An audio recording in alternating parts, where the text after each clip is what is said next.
নমস্কার সবাইকে। নিগম সুধামৃত চ্যানেলের পক্ষ থেকে সবাইকে জানাই স্বাগতম এবং সেই সাথে জানাই জয় গুরু জয় মা সম্ভাষণ। আশা করি ঠাকুরের আশীর্বাদে আপনারা সবাই ভালো আছেন, সুস্থ আছেন। আজকে শ্রী শ্রী ঠাকুর গুরু মহারাজের যে প্রবন্ধটির পাঠ এবং আলোচনা উপস্থাপন করতে চলেছি, প্রবন্ধটি হলো হিন্দু ধর্মের বিশেষত্ব এবং হিন্দু ধর্মে গীতা শাস্ত্রের কতটা প্রাধান্য।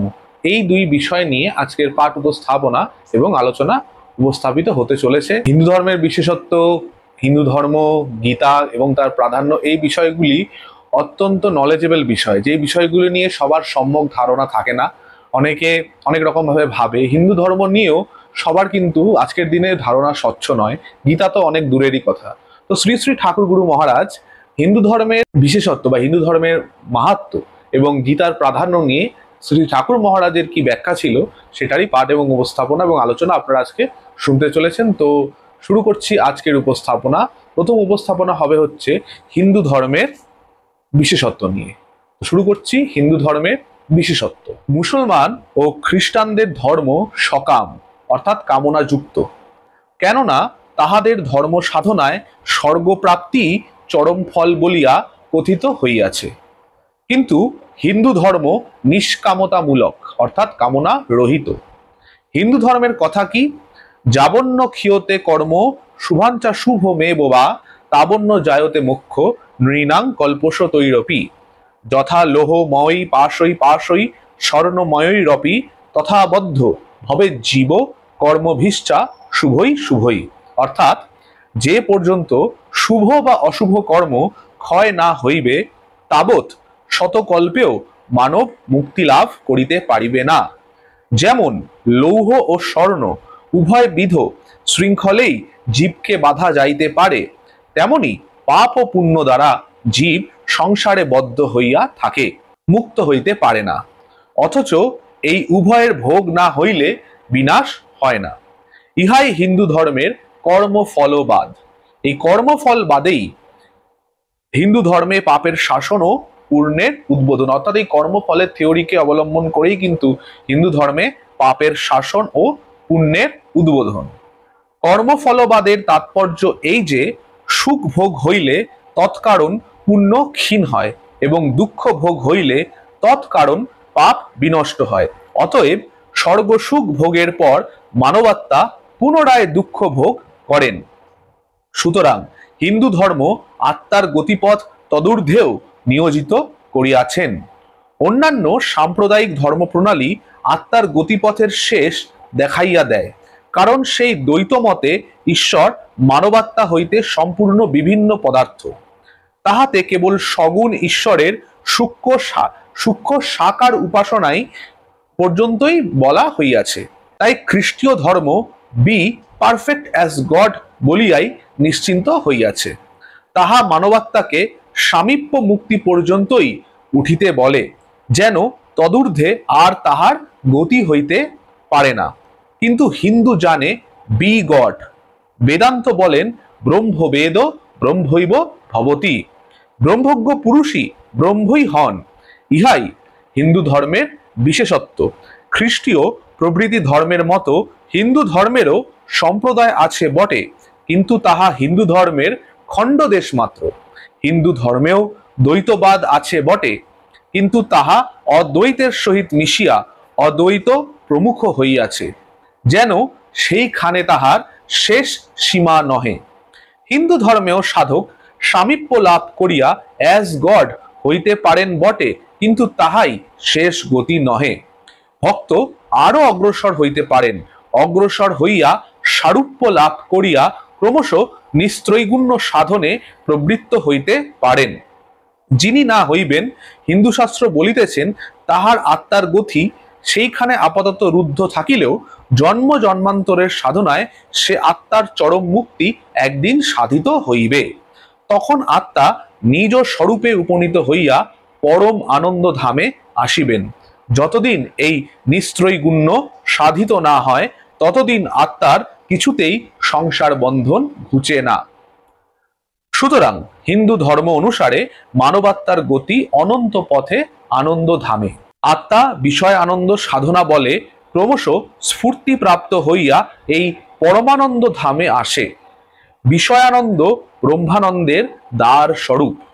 কেবল হিন্দু ধর্মের সাধনা বলে সেই বিষয়ানন্দ ব্রহ্মানন্দে পরিণত হইতে পারে।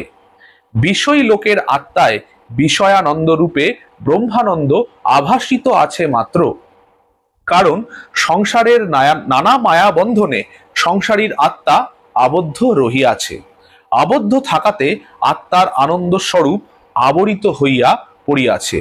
সেই আবরণ হইতে মুক্ত হইয়া আত্মা নিজ স্বরূপে আসিয়া অনন্ত ব্রহ্মানন্দে মিশিয়া যায়। যেমন দীপালোক সূর্যালোকের সহিত মিশিয়া যায়, তেমনি মানবাত্মার আনন্দ অনন্ত পূর্ণানন্দময় পরব্রহ্মে মিশিয়া যায়। সুতরাং এই মুক্তি সাধন পথই আত্মার সহিত পরমাত্মার যোগ সাধন পথ। এজন্য হিন্দু ধর্মের সর্বসাধনা প্রণালী মুখ্যভাবে হোক আর গৌণভাবেই হোক এই যোগ সাধন পথ। এই যোগ সাধন তপস্যা ভক্তিপথে, কর্মকাণ্ডে ও জ্ঞান মার্গে। হিন্দু ধর্মের শাস্ত্র এই ত্রিবিধ পথ পরিষ্কার রূপে প্রদর্শন করিয়াছে। হিন্দু ধর্মের মতো আর কোন ধর্মে আত্মার মুক্তির সাধন পথ এত বিশদ রূপে প্রদর্শিত হয় নাই। তজ্জন্য সেই বিষয়ের পরিচয় হিন্দু ধর্মের গৌরব শতমুখে সপ্রমাণ হয়। এমন হিন্দু ধর্মে বিতরাগ হইয়া যে সকল হিন্দু বিজাতির নিকট স্বর্গপ্রাপ্তিমূলক সকাম ধর্ম শিক্ষা করিতে যান, তাহাদিগের দূরদৃষ্ট ভিন্ন আর কি বা বলিব। অদূরদর্শী হিন্দু ধর্ম দেশীগণ হিন্দু ধর্মের যে সকল নিন্দাবাদ করিয়া থাকেন, তাহারই খণ্ডন ও তাহার বিশাল তত্ত্ব এবং মহান উদ্দেশ্য এতক্ষণ বুঝাইয়া আসিলাম। এখন দেবকল্প আর্য ঋষিগণ সূক্ষ্ম দৃষ্টিতে যে সকল অভিনব তত্ত্ব যাহা অন্যান্য ধর্মে দৃষ্ট হয় না, তা আবিষ্কার করিয়াছেন। তদ আলোচনায় প্রবৃত্ত হওয়া যাউক। সর্বজাতির আদরণীয় ভগবত গীতা হইতে তাহা প্রমাণিত হইবে। গীতার প্রাধান্য। হিন্দু ধর্মশাস্ত্রের মধ্যে শ্রীমদ্ ভগবদ গীতা নিজ গৌরবে কি হিন্দু কি অহিন্দু সর্বধর্মাবলম্বী জনগণের আদরণীয় হইয়াছে। হিন্দু গৃহে গীতা পাঠ নিত্য নৈমিত্তিক ক্রিয়ার মধ্যে পরিগণিত হইয়া থাকে। একমাত্র গীতার উপর নির্ভর করিলে অন্য কোন শাস্ত্র পড়িবার আবশ্যক হয় না। এক জীবনে কেহ শাস্ত্র পড়িয়া শেষ করিতে পারে না, কেননা শাস্ত্র অনন্ত কিন্তু জীবন অল্প কালস্থায়ী। এজন্য সকলকে গীতা পাঠ করিতে অনুরোধ করি। ভগবদ গীতা মহাভারতীয় ভীষ্ম পর্বের অন্তর্গত। বৃহৎ হীরকখণ্ড যেমন শুভ্র মুক্তামালার শোভা পরিবর্ধন করে, সেইরূপ ভগবদ গীতা মহাভারতের শোভা পরিবর্ধন করিতেছে। গীতা সমস্ত শাস্ত্রের সারভূত এবং একমাত্র ধর্মজ্ঞানের শেষ শিক্ষাস্থল। আজকাল সাহেবেরাও আদরের সহিত গীতা পাঠ করিয়া থাকেন। কয়েকজন সাহেব ও বাঙালি গীতার ইংরেজি অনুবাদ বাহির করিয়াছেন। শ্রীমদ্ ভগবদ গীতা সম্বন্ধে কয়েকটি জ্ঞানী বাক্য নিম্নে সংযোজিত করিলাম। মহাযোগী জ্ঞানময় মহাদেব বলিয়াছেন, অহং বেদমি শুক বেত্তি ব্যাস বেত্তি ন বেত্তি বা শ্রীধর সকলং বেত্তি শ্রী নিঃশৃঙ্গ প্রসাদত। ইহার ভাবার্থ এই, গীতার প্রকৃত অর্থ মহেশ্বর, শুকদেব এবং শ্রীধর স্বামী এই তিনজন মাত্র অবগত আছেন। মহাভারতকার ব্যাসদেব গীতার অর্থ জানেন কিনা সন্দেহ। বুঝুন ব্যাপারখানা কি। বৈষ্ণবীয় তন্ত্রসারে গীতা মাহাত্ম্যে আছে, সর্বোপনিষদ গাব দগ্ধা গোপাল নন্দন পার্থ বৎস সুধীর ভোক্তা দুগ্ধং গীতামৃতং মহৎ। সর্ববেদবিদ শ্রীমৎ শঙ্করাচার্য বলিয়াছেন, তদিদং গীতা শাস্ত্রং বেদার্থ সার সংগ্রহ ভূতম। শ্রীধর স্বামী বলিয়াছেন, ইহ খলু সকল লোক হিতাবতার পরম কারুণিক ভগবান দেবকী নন্দন স্তত্ব জ্ঞান বিজৃম্ভিত শোক মোহ ভ্রংসিত বিবেক ত্বয়া নিজ ধর্ম পরিত্যাগ পূর্বক পর ধর্মা ভীষণধীন মর্জুনং ধর্ম জ্ঞান রহস্যোপদেশ প্লবেন তস্মাচ্ছোগ মোহ সাগরা দুগ্ধধার তমেব ভগবদুপদিষ্ট মর্তং কৃষ্ণ দ্বৈপায়ন সপ্তভি শ্লোকোশ তৈরূপনিববদ্ধ তত্র চ প্রায়শ শ্রীকৃষ্ণ মুখাদ্বি নিঃসৃতানেব শ্লোকান লিখত কাংশ্চিত তৎসঙ্গতয়ে স্বয়ঞ্চ ব্যারচয়ত। রাজা রামমোহন রায় বলিয়াছেন, ভগবত গীতা মানে না, তার কথা মানিবে কে? বাবু রাজনারায়ণ বসু বলিয়াছেন, কল্পতরু মহাভারত হইতে যে সকল অমৃত ফল প্রাপ্ত হওয়া যায় তন্মধ্যে ভগবত গীতা প্রধান।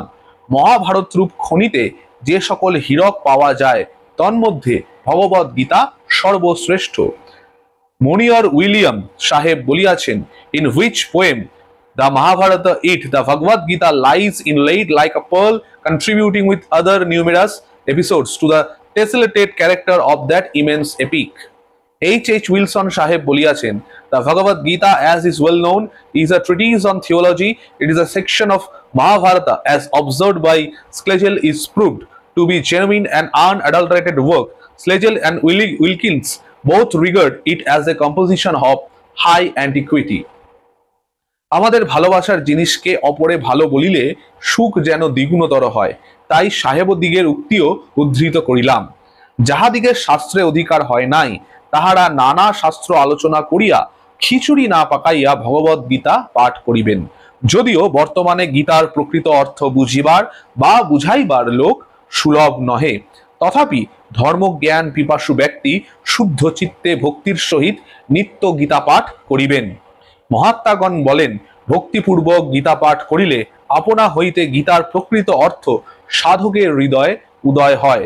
মহাভারতীয় যুদ্ধের পর হইতে একমাত্র ভগবত গীতাই প্রায় ৩-৪ হাজার বৎসর ভারতে সমগ্র হিন্দু জাতির মধ্যে প্রত্যক্ষ ও পরোক্ষভাবে পবিত্র ধর্মস্রোত অব্যাহত রাখিতে সমর্থ হইয়াছে। এই পুস্তকের প্রমাণ সমূহ অধিকাংশই শ্রীমদ্ ভগবত গীতা হইতে সংগৃহীত হইয়াছে। এই ছিল আজকের পাঠ উপস্থাপন এবং আলোচনা হিন্দু ধর্ম সম্বন্ধে এবং গীতার প্রাধান্য সম্বন্ধে। সেই সময়কার ব্রিটিশ পিরিয়ডে ব্রিটিশ সাহেব শুভ থেকে শুরু করে আমাদের প্রাচীন মহাপুরুষগণ কি বলেছেন সেই সম্বন্ধে ঠাকুর কিন্তু সুন্দর সুচারুরূপে ব্যাখ্যা প্রদান করেছেন। এবং হিন্দু ধর্মের বিশেষত্ব অন্যান্য ধর্মের তুলনায় হিন্দু ধর্ম কোন জায়গায় এগিয়ে আছে এবং হিন্দু ধর্মের যে আত্মার মুক্তি সেটা কত ডিটেলস দেওয়া আছে সেটা নিয়েও কিন্তু শ্রী শ্রী ঠাকুর গুরু মহারাজ এই প্রবন্ধে আলোচনা করেছেন। তো আশা করি আজকের ভিডিওটি সবার ভালো লাগবে। আজকের মতন এই ভিডিওর পরিসমাপ্তি করছি এখানেই। এর পরবর্তীতে আবার নতুন কোনো পাঠ উপস্থাপন এবং আলোচনা নিয়ে আপনাদের সামনে উপস্থিত হব। নিগম সুধামৃত চ্যানেলে যদি কেউ নতুন হয়ে থাকেন তাহলে অবশ্যই চ্যানেলটি সাবস্ক্রাইব করবেন। সাবস্ক্রাইব করে পাশে থাকা বেল বাটনটি ক্লিক করে অল করে দেবেন, যাতে শ্রী শ্রী ঠাকুর গুরু মহারাজ সম্পর্কিত যে কোনো ভিডিও আপলোড হলে তার নোটিফিকেশন যেন আপনারা সবার আগে পান। এবং ভিডিওটি কার্যকরী মনে হলে পরিচিত ভক্ত শিষ্যগণের মধ্যে শেয়ার করতে ভুলবেন না। এবং নিগম সুধামৃত ফেসবুক পেজ থেকে যদি ভিডিওটিকেও দেখে থাকেন তাহলে অবশ্যই নিগম সুধামৃত ফেসবুক পেজটিকেও ফলো করে দেবেন। নিগম সুধামৃত ফেসবুক পেজের লিঙ্ক ভিডিওর ডেসক্রিপশন বক্সে দেওয়া আছে। শ্রী শ্রী ঠাকুর স্বামী নিগমানন্দ সরস্বতী পরমহংসদেব, আমাদের প্রাণের আরাধ্য শ্রী ঠাকুর মহারাজ এবং জগন্ময়ী মাতা ঠাকুরানী মা সুধাংশুবালা মায়ের রাতুল পাদপদ্মে আপনাদের সকলের সর্বাঙ্গীন সুস্থতা, মঙ্গল, জ্ঞান এবং চৈতন্য প্রার্থনা করে আজকের মতন আমি সুশোভন বিদায় নিচ্ছি। সকলে সুস্থ থাকবেন, ভালো থাকবেন। দেখা হবে আবার নতুন কোনো পর্বে।